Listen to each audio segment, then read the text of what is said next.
Amirpour. Hi. Do you like it this far? It's lovely. I just got here last night, but I find it, grass anyway, is lovely. So your directorial debut, A Girl Walks Home Alone at Night, was released about 2 years ago here in Austria. In contrary to your first picture, you get to work with some widely known and well-established actors like, for example, Keanu Reeves or Jim Carrey. What was it like for someone who's relatively new in the film industry to get to work with those big names? Well, I don't really think in terms like that. They're just artists who want to be stimulated and turned on. So I think it's more like sex in a way, where you just really have to be turned on and have an attraction to something, and then it's mutual, and I think they were both attracted to, they loved the first film, and then they really loved the story, and so they really wanted to just be part of making this crazy, weird world come to life. And Bad Batch is supposed to be a post-apocalyptic, romantic story. There's nothing post-apocalyptic about it. That was a term that other people kind of started saying. Okay, at least it's supposed to be a romantic story set in a desert inhabited by cannibals, I think. There are some cannibals. Yeah. Yeah, and how did you come up with this unique concept? I mean, it started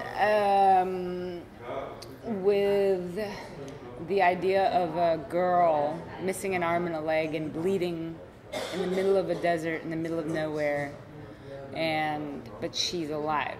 And she's going to survive, and she's clawing her way to survive. And that's the beginning of the story.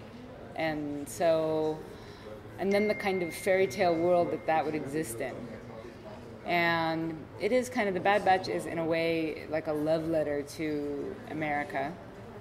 For me though, I don't need the things I love to be perfect.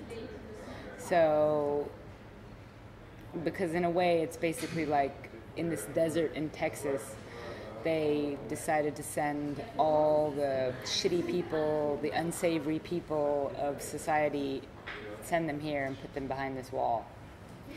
Sounds pretty fascinating to me. Yeah. And I read that the movie celebrated its premiere at the last year's Venice Film Festival, where it also won the special jury prize. Congratulations to that, by the way. Thank you. But at the same time, it also received some harsh criticism due to its very excessive depiction of violence. What do you think about that criticism? Criticism is just like you would imagine. It's unpleasant. But I don't think once you make a film, I think it just exists, and so there could be any number of reactions. People could love it, hate it, be offended by it, or feel nothing by it. I think you just observe it and watch it, and I mean, at the end of the day, I have to make the music that I want to hear and that I believe in, and so I can't really begin to imagine how to satisfy the needs of all the people. I just have to start by doing something that I believe in, and then I feel like everything's going to be worthwhile. You know what I mean? So I read somewhere on the internet where you were titled as the new female version of Quentin Tarantino, and that's a heavy burden to bear, but a huge compliment. I mean, of course, I love. At least with your first feature, I saw some similarities between some works of Robert Rodriguez, for example, City, that's cool. Yeah. and Go Walk Home Alone at Night. Could you name us some filmmakers that had a special impact on your style? I love a lot of, I'm a big fan of a lot of filmmakers. Some of my very, very favorites would be, I guess, I love Jodorowsky, I love David Lynch, I love Robert Zemeckis very much. I'm a big fan of Refn. I love Paolo Sorrentino. Yeah, these filmmakers, it's like I'm happy to live in a world where they create art.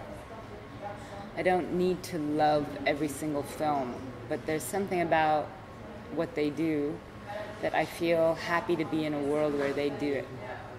So their very existence inspires me.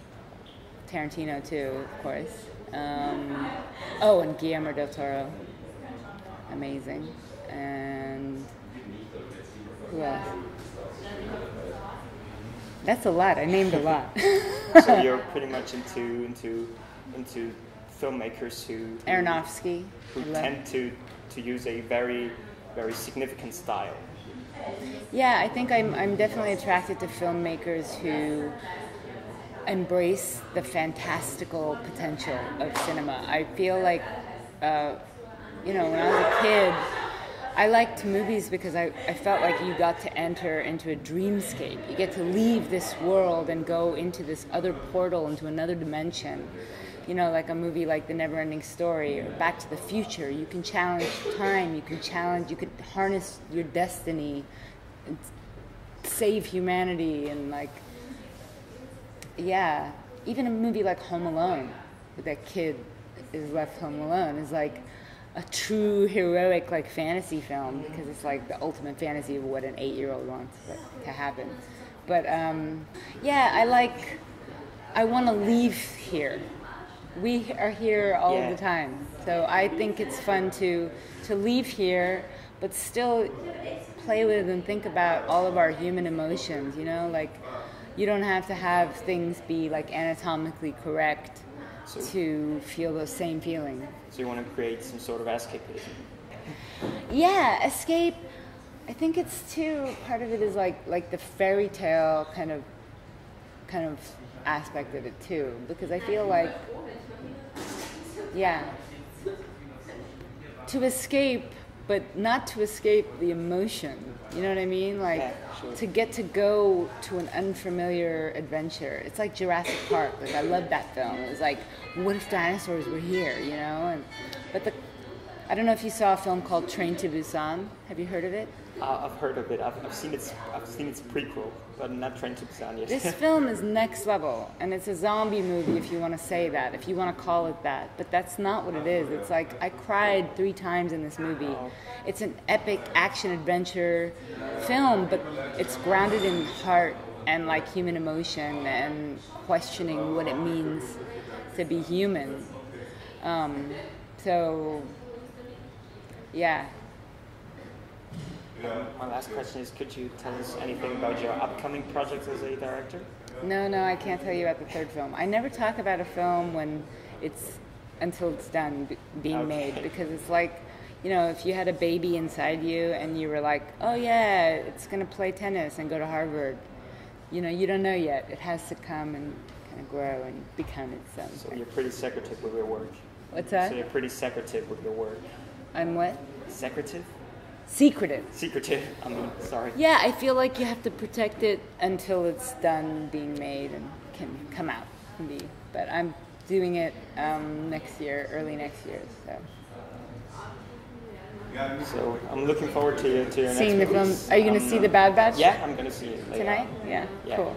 I'm very looking forward to it, and thanks a lot for taking the time to talk to us. My pleasure. Enjoy your remaining time in Austria. Thank you.